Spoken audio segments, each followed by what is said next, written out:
Show के प्रायोजक है मां भवानी डेकोर प्राइवेट लिमिटेड, मतलब a complete floor solution, new 0 mile Dadar road Muzaffarpur.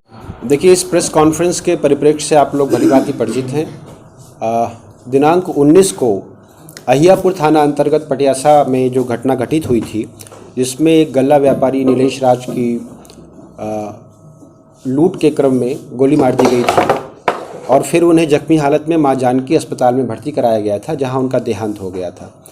इस घटना के क्रम में अहियापुर थाना में कांड संख्या 444-23 ये दर्ज किया गया था और तब से लेकर टीएसपी टाउन के नेतृत्व में, अहियापुर थानाध्यक्ष भी यहाँ पर हैं, इनके नेतृत्व में तब से इस टीम ने साक्ष्य संकलन और तकनीकी अनुसंधान का कार्य प्रारंभ किया और इसके आधार पर पूर्व के जो अपराधकर्मी इस प्रकार की घटनाओं में संलिप्त रहे हैं, ऐसे लोगों पर हम लोगों ने जो टेक्निकल एविडेंस थे उसके आधार पर जीरो इन किया और कुछ ऐसे अपराधकर्मियों की पहचान की गई। पूछताछ के लिए विशाल पांडे पिता राजेश पांडे हैं, ये अहियापुर थाना अंतर्गत बखरी टर्मा के रहने वाले हैं। इनको नई दिल्ली में संगम विहार से लाया गया था पूछताछ के आधार पर।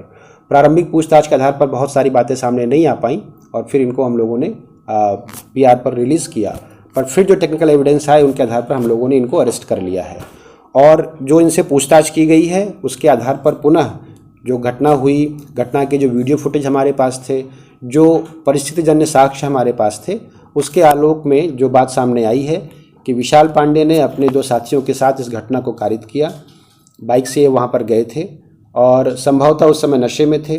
पूछताछ के आधार पर इन्होंने बताया कि ये शराब और स्मैक आदि कहाँ से खरीदते थे। उन जगहों पर छापामारी की गई है और छापामारी के क्रम में लगभग 46 पुड़िया स्मैक और 25 पेटी विदेशी शराब भी बरामद की गई है। ये जो बरामदगी हुई है इसके लिए पृथक से हम लोग कांड दर्ज कर रहे हैं और उसके आधार पर अग्रिम कार्रवाई करेंगे। तो अभी तक जो ये विशाल पांडे हम लोगों को इस कांड में गिरफ्तार हुए हैं, इनके पिता का नाम राजेश पांडे है। इनका विस्तृत आपराधिक इतिहास है, 2018, 19 और 21 के कुल मिलाकर 9 कांड हैं।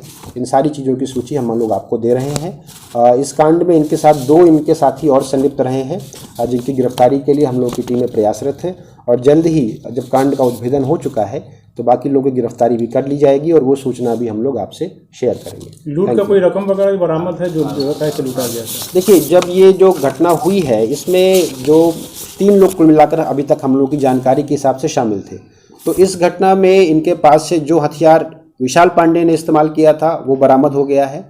लूट की रकम, कुछ रकम लगभग 10,000 के आसपास विशाल पांडे का कहना है कि 7,000 रुपये इन्होंने लिए थे।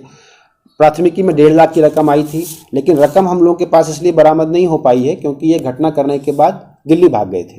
तो वहाँ इनका कहना है कि हमने वो रकम वहीं पर अपनी अय्याशी के कामों में खर्च कर दी है और वहाँ से पूछताछ के लिए इनको लाया गया था, तो वहाँ पर ये रकम हम लोग बरामद नहीं कर पाए हैं। तो रकम बरामद नहीं हुई, लेकिन घटना में प्रयुक्त जो उनका हथियार है जो इन्होंने इस्तेमाल किया है वो बरामद हो गया है और कौन से किस प्रकार के कपड़े पहने थे, क्या चीज़ें हैं, इन लोगों का टावर लोकेशन क्या है, ये सब चीज़ें हम लोग साक्ष्य के क्रम में अपनी कांडदनकी में दर्ज कर न्यायालय के समक्ष प्रस्तुत करेंगे। तो घटना के पीछे मोटिव क्या था जो पूछताछ? घटना के पीछे यही मोटिव अभी तक समझ में आया कि ये लोग बहुत 3 लोगों में से कम 2 लोग तो स्मैक के नशे में उस समय थे और इनको लग रहा था कि कुछ पैसे वहाँ से मिल सकते हैं, तो इन लोगों ने उस स्थान की पहले भी रेकी की थी और वहाँ पर गए थे। इन्होंने अनुमान लगाया था कि वहाँ पर कुछ रकम ये लोग रखते हैं और लूट करने के क्रम के लिए ही इन्होंने इस घटना को कारित किया था।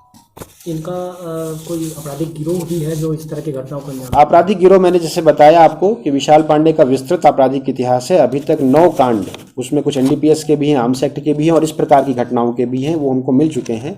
और ये तीनों अपराधी जो अभी तक बात सामने आ रही है कि जेल में आपस में मिले थे और वहीं पर इन लोगों की दोस्ती हुई थी और उसके बाद जब बाहर आया तो फिर इन लोगों ने घटना की योजना बनाई है। और दोनों जो सहयोगी उनका क्या नाम आया है? नहीं, उनका नाम हम लोगों की जानकारी में है, लेकिन चूंकि अभी हम लोगों की गिरफ्तारी शेष है इसलिए उनका नाम हम लोग मीडिया से शेयर नहीं कर रहे हैं।